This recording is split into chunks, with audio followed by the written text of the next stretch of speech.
I'm really, really excited about this conversation. It's been put together by our partner, Hey Mama, who is an organization that connects working mothers to each other in a way that helps them grow and expand their businesses. Katya, Libin, who you heard from briefly this morning, will be leading our panel today. She'll share a little bit more about the group as well as dive into this topic about how to market to the busiest women on earth. I'm so thrilled for this, Katya. Without further ado, I'll let you take it away with your panel. Thank you so much. It's so great to be here again and good to see all of you. My name is Katya Libin and I'm the CEO and co-founder of Hey Mama. Hey Mama is a social and professional network for women growing both a family and a business. We are a community that provides ambitious women across stages of motherhood and life with resources, connections, and mentorship to foster success, with over 3,200 members nationwide.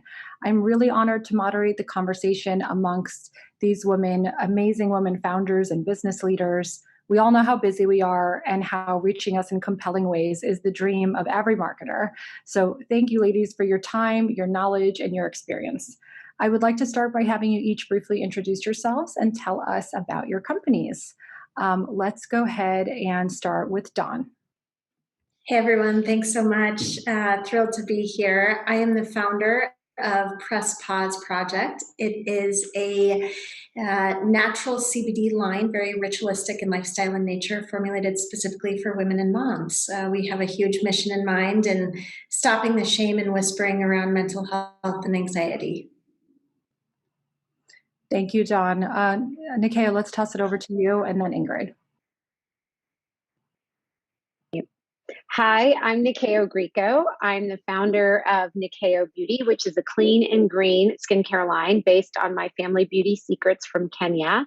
I'm also the co-founder of 13 Lune, and 13 Lune is the first of its kind, truly inclusive beauty platform that we just launched in December, where we really focus on the 90-10 rule, which is 90% of our brands are beauty brands that are non-toxic, created by BIPOC founders, and 10% of our brands are created by founders who may not be Black or brown, but are definitely fostering allyship, committed to diversity within the ecosystems of their brands, as well as the formulations of their beauty products.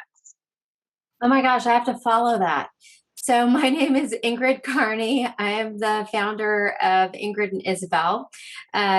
After working in advertising and marketing for agencies and startups in Silicon Valley, I thought of a way to hold up my pants when I couldn't button them pregnant. And I turned that into a patent, which turned into a leading accessory in maternity, which then turned into a product line, a company, and now proudly the two leading maternity brands in the country. So that is my story. Thank you so much, ladies, and welcome, everyone. Dawn, let's start with you. We know how the cannabis and CBD industry is just growing like crazy, but there still are some folks who worry about the stigma attached to it. There's obviously a lot of education. It's still a new category. How do you market to moms who may have hesitations around CBD products? And secondly, how do you make them feel comfortable with choosing your products when there are so many options out there? Oh my gosh, isn't that the truth? Who would think that we could buy CBD at Nordstrom's or a gas station nonetheless, right? It's everywhere. Those are really, really great questions. Number one, do your research. Unfortunately, we're living in an industry that does not have regulatory guidelines. So it's really important that you as a consumer do your research like you would with any product. That starts on a website. Obviously, look for proper certifications, those third-party lab tests that verify not only the efficacy of the product, but to ensure that they're free from heavy metals, toxins, those sorts of things. Look for certain credentials on websites, obviously, certification emblems of US Hemp Certified and other regulatory boards, and ask your friends. CBD is everywhere, and most of us women have experience with some CBD product or other, and hopefully we'll be able to rely on one another for your products. In terms of Press Pause and our product line, obviously we've set our standards very, very high.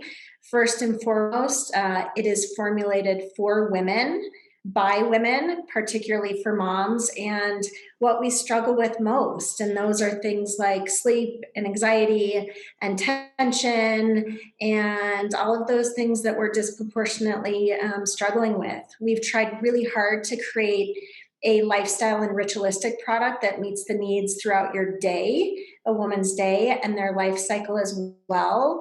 And more importantly, we have a much greater mission, given a very long history that I had with anxiety, and really creating a product that has a mantra to give yourself permission to press pause while educating around the healing benefits of CBD and stopping the shame and whispering around mental health and anxiety. I love that. And I love your products. I use them at night to fall asleep. I think moms right now are incredibly burnt out. I think it's something like 8.7 million moms are experiencing burnout. And I like what you're saying about, tapping into that greater purpose and mission. I think that's a huge part of when you're building your brand and you're figuring out your market, like, why do you really exist beyond the product itself? Ingrid, I think that's a great segue to you. I know that, you figured out some of the problem when you were pregnant, and now you have such a big thriving business. You guys have built up from being kind of the newcomer back in the day to now being the leading brand. So we have so much to learn from you. What do you think have been some of the biggest reasons for the success of Ingrid and Isabel? Are there any specific tactics or I think maybe mantras or approaches that you feel like have led to your continued growth and scale? Yes. And at the risk of sounding cliche, it's sticking to what you initially meant to start with, and not letting go of those values and why you're here. It totally sounds cliche, but when you start to grow as a company and you add people to your organization, they begin to ask you, what's my purpose? Why am I doing this? Where am I headed? And it's more beyond a financial goal or a growth goal specifically, or even a product goal to add a category or add a line. It comes back to who you are. So I say we, myself and Isabel, who was a bump in my belly at the time, when we started Ingrid and Isabel, it wasn't even called Ingrid and Isabel. It was a band that I'd invented, and my purpose was to share it with other women. Being an insecure marketer, because most marketers are, I did a lot of testing. I invited so many mommies into my living room with their toddlers and on their second pregnancy, because that's who I knew in the Golden Gate Mothers group. And I tried on my samples on them, and I measured them, and I had them walk around, and I had them take them, and then I had them tell me a month later if they used them and worked on them. I needed them to tell me that I thought my idea was good. And it comes back to Dawn's point, which is that you really need your customer to tell you who they are. I knew I had an idea and I wanted to share it, but I needed validation from the mom I wanted to serve. And the whole point of the Bella Band was for her to minimize the amount of purchases she makes in maternity, and to really economize, source in her closet what she has, and then complement, enhance, and get through her pregnancy journey. And then when she's done, she doesn't need it anymore. Despite having a floor pad at Target, despite having an entire line of apparel on our site, we build everything with that simple intention. We don't intend to replace an entire wardrobe. We plan to enhance, complement. We know you have things you're already wearing. We don't want you to change who you are. We want you to find what you need so that you can get through your journey and use it a little bit after, because very few of us can walk home from the hospital and put on our pregnancy jeans and then move on about your life, and then re-engage with us if you decide to have another child. That directs design, it directs messaging, it directs brand logo, communication, email marketing, it directs everything. So going to where you truly started and not letting go of that is really important. And at least it was for my company. Thank you so much, Ingrid. I love that story. I could totally imagine you with your belly band, when everyone trying it on and just getting so excited about that initial feedback. Kimberly, welcome. I think that's a great segue to you. I would love for you to introduce yourself, and then My question for you is, piggybacking off what Ingrid was saying, how does Mattel kind of address that sort of, the consumer research process? Like, do you guys still bring moms in to kind of try and test and evaluate the products? Like, where does that inspiration come from before you guys go out and launch something new? Yeah. So, hi, everyone. I'm sorry I'm a little late. I'm Kim Barbosa. I lead our influencer marketing team at Mattel. So, looking at overseeing all of our really global influencer marketing efforts from strategy all the way to execution. So, that's a great question. Actually, we have a whole department dedicated to that for bringing moms in and parents in general to test. We do a lot about, it's everyday moms. There's a whole imagination center we have that really brings in for research, for study purposes, having them look at the product, test the product, play with it, make sure it makes sense, just getting their POV on everything before it even launches. Before, when the designers start having ideas, we start bringing people in. So it's a very collaborative effort to make sure that we are testing everything before it even goes into production. On the creator side, we do this a lot too. We start, we do a lot of gifting, of course, but even before that, we start bringing in our creators, understanding what their thoughts are, because at the end of the day, right, we want to make sure consumers love the product and it makes sense. So there's a lot of, there's a whole team dedicated to that. So it's great. Yeah, and I think it's so important for any early stage founders and entrepreneurs out there is just to do a lot of question asking and research. I remember when we started Hey Mama, we started DMing a lot of moms on Instagram and asking for video calls to talk to them about community, and got on the phone with moms from Australia and London and really started asking a lot of questions. And I think that's a great place to kind of make sure you're continuing to listen to your audience. Nyakio, you just launched a second brand. So you both have the experience of running a brand for over a decade, but then now deciding to start something new. Mm-hmm. What kind of advice would you give to someone that's just launched that you kind of were able to take with you, given that this is your second time around, which is so cool that you're choosing to do it twice, right? Because that means crazy. Still doing it. Yeah, no. Well, I love what everyone has shared so much. I always find that I take a lot of these nuggets into my own journey after getting to be on these awesome panels. But, for me, I think it really goes back to that age old, be authentic to your true story. When I started Nyakio, I was really trying to answer, the question about need, and the need that I saw at that time when I started my skincare brand almost 18 years ago was that I felt that the continent of Africa was very underrepresented. And I had all of these family beauty secrets from having a grandfather that was a medicine man and a grandmother that was a coffee farmer who, when I met for the first time on my first trip to Kenya at the age of 8, taught me these beauty secrets. And I wanted to share those secrets with the world. And even now in my business with 13 Lune, that was really born out of the summer of 2020, when we were all dealing with a global pandemic. And we were also dealing with the virus, which is systemic racism. And I found, my products had just, Nyakio had been bought by Unilever. I had just launched Nyakio online at Target. The brand and myself started showing up on all the lists in the summer of 2020, top 20 Black-owned brands to follow, to shop, etc. And while it was great to see our sales increase, it was also built on the precipice of this super heartbreaking time. I, like so many others, were grieving, felt that it was crazy as I shopped these lists that there were so many Black-owned brands that I had never heard of before, that there was still this disconnect in the industry, that people who wanted to support me and the Nyakio brand were still asking me questions like, can I use your face oil on my skin? I'm not Black. And how there was, a disconnect with the fact that we as Black people have been buying products made by people who are not Black or brown our whole lives. And we too do the same thing. We create for ourselves, but we create for everyone.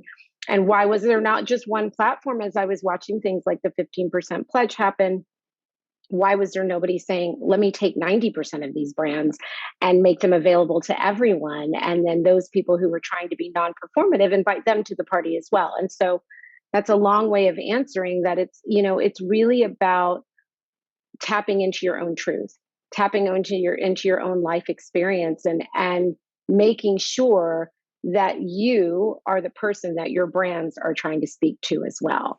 I love the beauty industry. I believe that we have an amazing opportunity and a responsibility to unify in ways that many other industries don't get the opportunity to do. And so, as a Black woman, how was I being spoken to? Why is it that I was using some of the brands, Black owned, brown owned, not person of color owned brands? How did I feel like I was being spoken to? And so I think, you become your own customer in that journey, and build something that's really based on your authentic truth.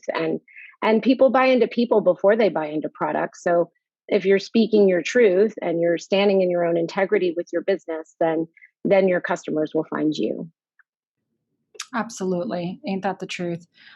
So Kimberly, let's chat a little bit about how you guys approach influencer marketing. I mean, this whole panel is about marketing to moms. We all know how busy you are.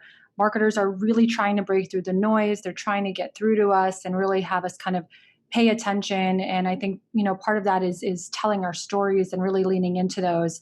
But beyond that, influencer obviously has been a tremendous growth opportunity for brands. What advice would you give? What have you guys seen really work for you when it comes to getting your products in front of moms and really getting kind of, conversions and growth from some of those tactics?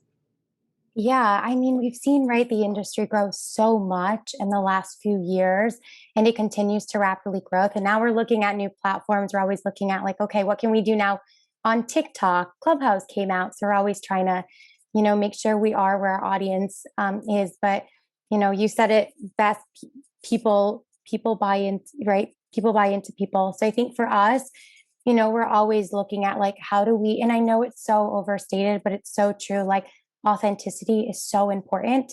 So everything we do is always looking at a matter of, like, how do we continue to talk to the right consumers? How do we build community?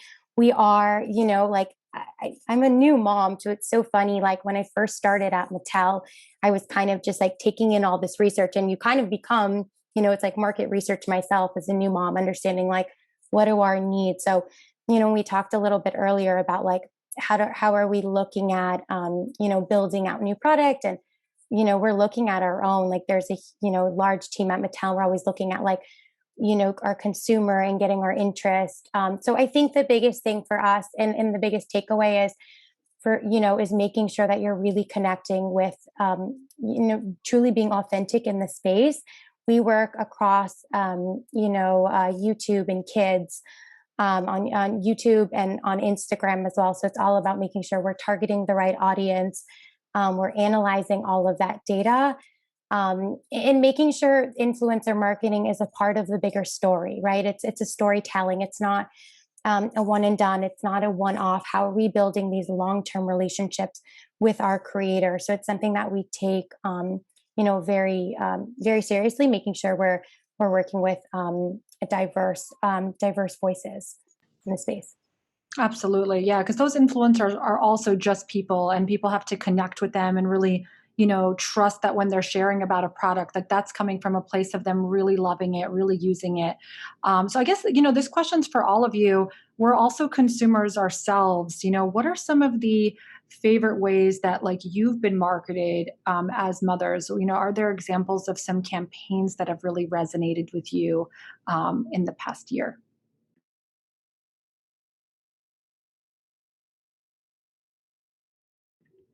I stumped everyone. Dawn? I can't think of a specific campaign, but I think those brands who are really vulnerable in disruptive topics that, again, as women and as consumers, we've been taught to not speak about some of these issues. And I think that the more truthful and vulnerable that products have, and certainly larger missions, ones that are willing to give back or educate around certain topics have really resonated with me. And those are the brands that I'm very loyal to. So this is true to my heart because I come from the advertising world. And while it might not be a current campaign, I think the ability to connect humanly is not new. 20 years ago, an amazing campaign ran, done by the agency Goodby Silverstein and Partners. It was one of the top agencies in the world, started here in San Francisco, and it was for an insurance company. And, you'd think that, oh, but aren't you talking about something like Coca-Cola or, some Clorox or Dreyer's ice cream or something? No, it's this tiny little insurance company. And they ran a one-page ad in a magazine. And in that ad, it is a bear on a stream, and the bear is like this. And there's a fish flipping in the air, and the bear has not caught the fish. You're in the moment. And the headline says, "We know you think you're the bear." And the bottom headline says, "We like to think of you as the fish." And I thought that was brilliant for an insurance company, because that is their job. But they reached out to the human and what they think they are. And how did they get through that? Through they call it planning. And it's account planning, where you're talking to your customer and you're getting a feel. So anybody who feels like they're buying life insurance for themselves is feeling kind of special, feeling kind of big. Like, I have this value, and when I pass, I'm going to pass it on, and I need to leave this money to my families. They are bears, but the insurance company has to plan for the fish. And so that is an excellent example of connecting in an advertising campaign of any kind, whether it's social today or print 20 years ago, but connecting to that human experience is one of my favorites. It's always been. I love that. That is a genius campaign. I hope someone somewhere out there that had anything to do with this campaign sees this, because that would make them so happy. Nyakio, anything that, how do you like to be marketed as a mom? When you've been a part of a lot of campaigns as well. How do you feel like, I'd say our roles now as moms have evolved so much. So what mom means is so different. Is there something that comes to mind that kind of really resonates with you as a consumer? Yeah, I think there's not one campaign in particular that's coming to mind, but I will say that whenever someone is advertising and really reflecting on the next generation, right? So however, visually or through story, they're making a point to not only sell a product, but talk about how that product is going to impact the future. As a mom, coming from that lens, when I watch commercials that I feel do it right and are sharing a message that I think is impactful, but not only impactful for me, but impactful for my daughter who's 15 who might be watching, or my 10-year-old son, and they feel spoken to and they feel inspired, or they can see themselves in someone else and think, I can do that too. And I mean that for all children, not just my own.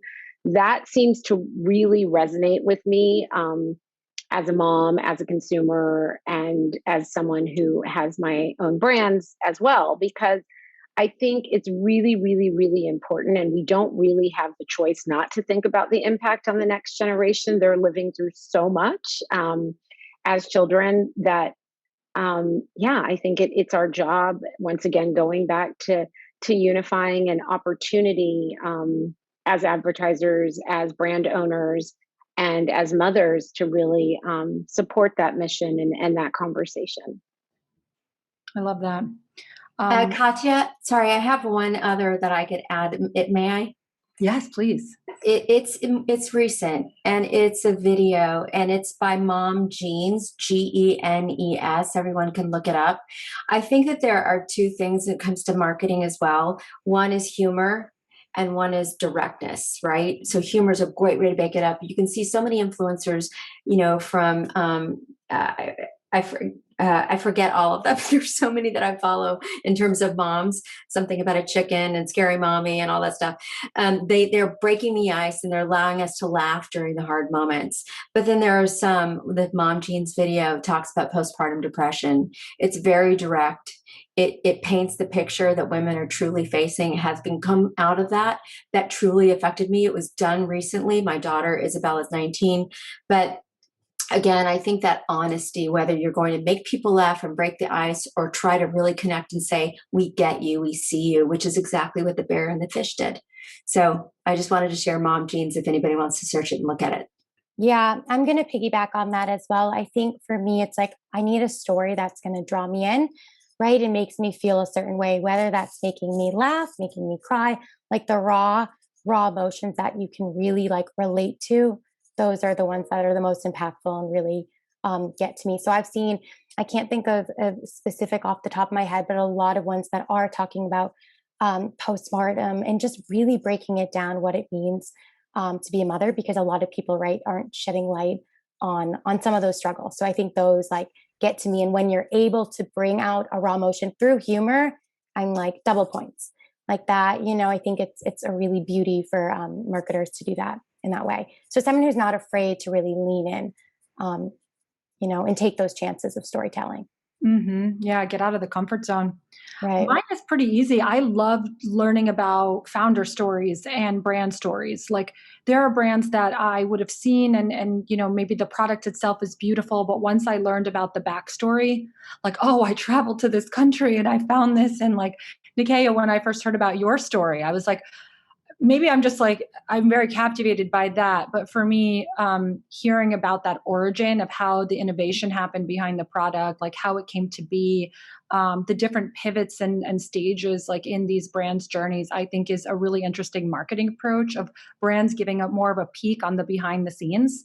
And in fact, you know, I think 5-10 years ago, you never would have seen these huge brands peeking behind the curtain and being like, oh, you know, my shipment's late and this is what's going on. And now a lot of brands want to be more raw. They want to be more authentic. They want people to feel like they really know them and they're less, you know, polished and perfect. So I think as much as possible, opening up about the process behind the scenes to your followers or to your, you know, to your customers so that they feel more invested in you and the whole thing, because we all get it here, and anyone that's watching, you know, there's so much more to it than just the product at the end of the day. It's the team, it's everyone on the team and their families, you know. So I really love when brands pull in their story, pull in their team, their employees, pull out member and like customer success.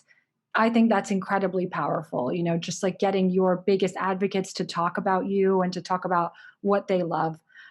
So those are some of the things that resonate with me, but I just love a good founder story.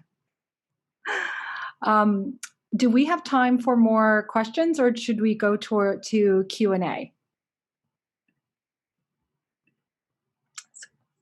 From my Yelp organizers.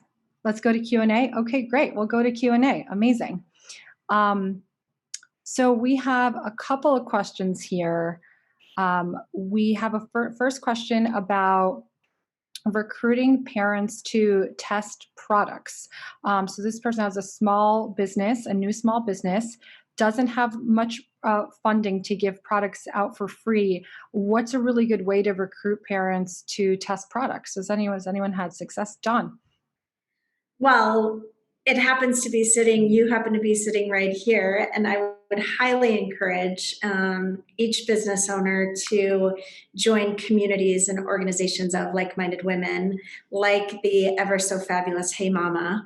If you haven't had the opportunity to check it out, do, because that is a community, again, of like-minded women who are going through the same challenges, the same struggles of starting a business, very limited resources and funds, and you could not have a more supportive community than that of Hey Mama to promote your products, to try your products, to share your products, to give feedback. It's just a phenomenal community. So definitely number one. We've done testing throughout the years.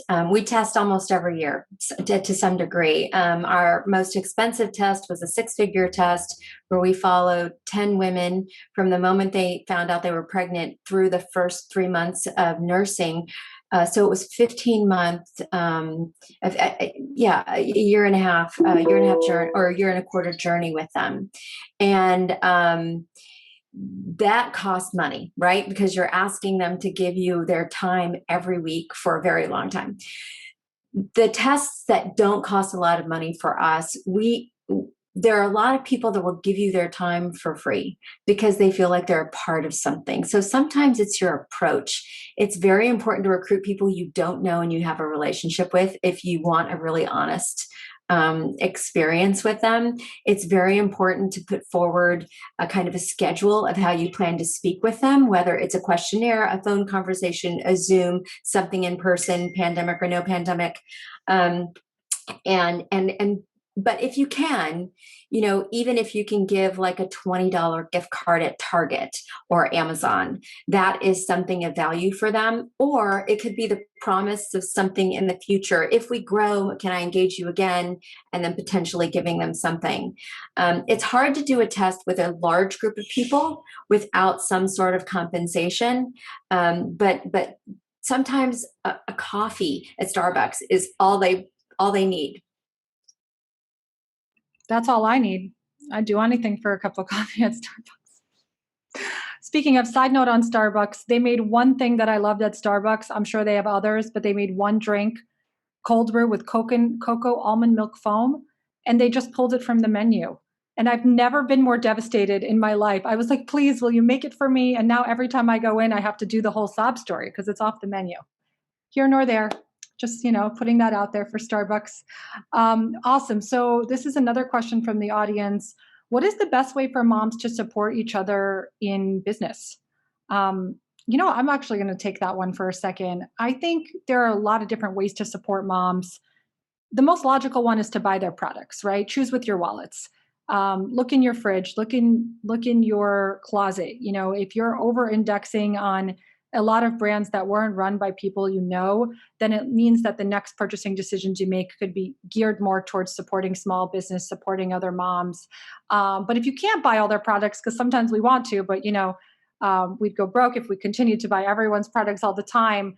I think it's cheering other moms on.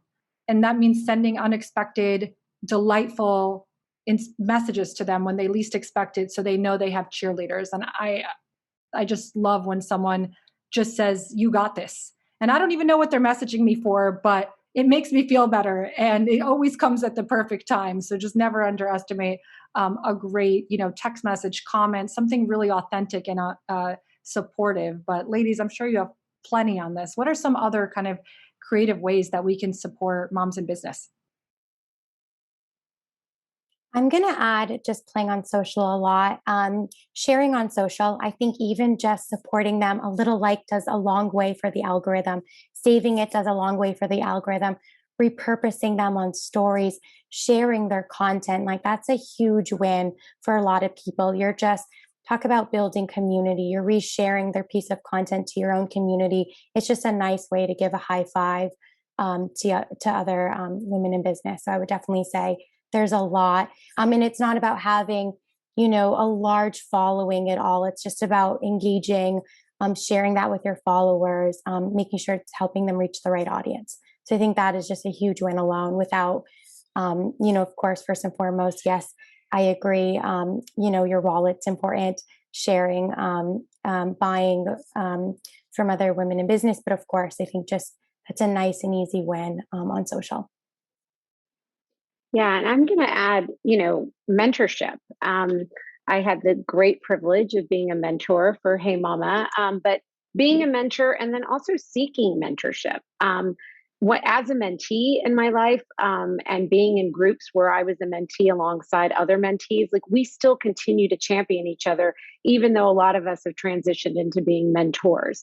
And same goes for those that, I just believe that if you get the opportunity and the ability to grow, learn, fail, get back up again, and still be standing, that knowledge is meant to be shared. And that if you can help people to not make mistakes that you've made by sharing your story and mentoring, or if you can celebrate your wins and help somebody get to success quicker, that's a gift. So mentorship for me is being a mentee and being a mentor are probably the greatest ways that we can support other moms in business. So I'm really grateful for the opportunity to be a mentor with Hey Mama, because even though that session ended, I still speak to those mentees on a regular basis, and I love championing their wins and learning from them as well.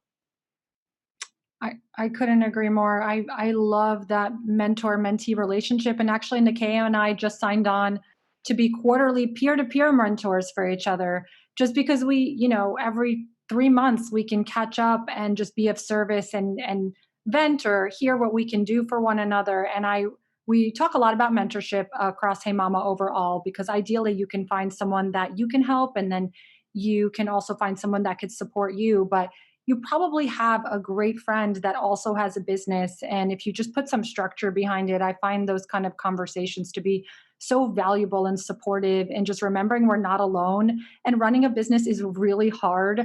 And it's not like this straight up line that we all think it is. It's like a lot of up and down. So thank you, Nyakio, for all the generosity of your time for that program. I think we have time for one last question. Someone in the audience asked, so 2 people asked how to find a mentor. So I'll stay on that one before we kind of get off the mentorship topic. Well, shameless plug, we have a great mentorship program at Hey Mama. So if you're interested in joining, we take on several cohorts a year of mentors. Otherwise, if you're looking just in your network, I think it's about identifying who is that person, and you go reaching out and putting yourself out there and starting to build that relationship with a mentor. It's not easy. I wish it was so intuitive of just like going and finding one, but I think your closest network of people would be your best bet. Maybe former bosses, former employees, advocates at your company. But it's, mentorship's a huge challenge for entrepreneurs. And I think the stats around entrepreneurship are already quite, they can be a little bit intimidating. So this is one of the ways to fight against that and make sure you guys can be successful. Amazing. Okay, last question here was about how do you find your people? What are the best places or forums to find your specific customer demographic?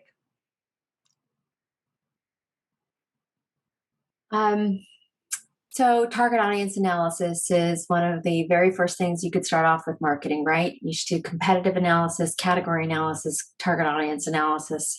And in target audience, if you don't have a market yet, you want to start with what the category does. And if you have something that's invented, then you need to figure out who you're going to target. For example, the Bella Band was easy. It was newly pregnant women. I worked at another company where it was a remote control device for someone who wanted to pause live television. So who is that? Okay, so TV viewers. You have to kind of piece it together. Then you look at your demographics. Then you look at psychographics, which is what do they have in common? So going to the Bella Band, the hardest thing was, yes, we're all pregnant at once. And this was way back in 2001, 2002. There was no internet. There was no social media. There was a little bit of internet, but not social media. We aren't congregating just because we're pregnant, right? We continue in our same lives, but you stay with your friends. They may or may not be pregnant. So how do you target that person? And it had to be like, where are they going? What are they doing? Where they're all going to the doctor's office. They're all picking up pregnancy magazine, because back then that's all we had. And so going to those common places was a way to see where my demographic and my psychographic and my audience was playing. And all of those pieces played into the kind of message I was going to deliver, what I was going to say, the tone in which I was going to say it, how much space I needed in a magazine ad to say what I needed to say, and then how long is that going to live? So there's a whole media analysis, which is what that is. And now media has evolved into digital media, and it's so big and so immediate and so 24/7. There's so many agencies that just do that. But I think it's important to think about your media and your target across everything. It's from the music that plays when you're on hold, to the shipment that arrives in the mail, to the ad in a magazine, to the Instagram feed, to the posts, to the comment on Twitter. All of it is interconnected. And going back to the very first question, staying true to yourself and your story and why you're here. Who am I? Why am I here? What am I selling? Why do you want it? And why do you care? Stick to that, and you can have consistency, and you'll reach your target market, or they'll find you. I'm a huge fan of always going back to a very simplistic exercise, and it's that if this brand or this product walked into a bar, who would they be, right? And just asking that particular question enlightens you on so much of what drink would they order, what people would they be socializing with, what would they be wearing into this bar, what sort of music would they be playing, what type of bar would it be. And I think that just that doing that simple exercise is not only a fun one, but it really is able to define very early on as to who you want to be. I love that. Well, I would love to be at a bar with all of you having a margarita. That sounds about great. Ladies, it is time to wrap up. I want to thank you all tremendously for the advice you shared and for your time. And I want to thank Yelp for putting on an exceptional day of programming that it was jam-packed and so inspiring. You did such a phenomenal job bringing together, phenomenal speakers. So thank you all. And I hope we'll see you tomorrow. And I wish you guys lots of health and continued success in your marketing and endeavors. Thank you so much, Katya. And ladies, that was a fantastic panel. I learned so much. It was really engaging. So thank you guys for taking the time to be with us today. And thank you to everyone who's joined us live today, whether you were with us for one session or all the sessions. We hope you had a great day. Let's quickly launch the poll for this session. Want to make sure we get great feedback there. And then I want to highlight a few things before we wrap for the day. The first thing is, all of the social engagement today has been so incredible. For those of you who have been sharing your experiences, definitely use that hashtag Yelp Women in Business. And you can also feel free to still enter in that social media giveaway for Rebecca Minkoff's new book, Fearless. You'll just go look for the Yelp for Business Instagram account, and you can give that most recent post a like as well as a comment. Ladies on our marketing panel, it was great to have you wrap up for the rest of the day. We hope we'll see you tomorrow as well. And thanks again for all of your insights and expertise.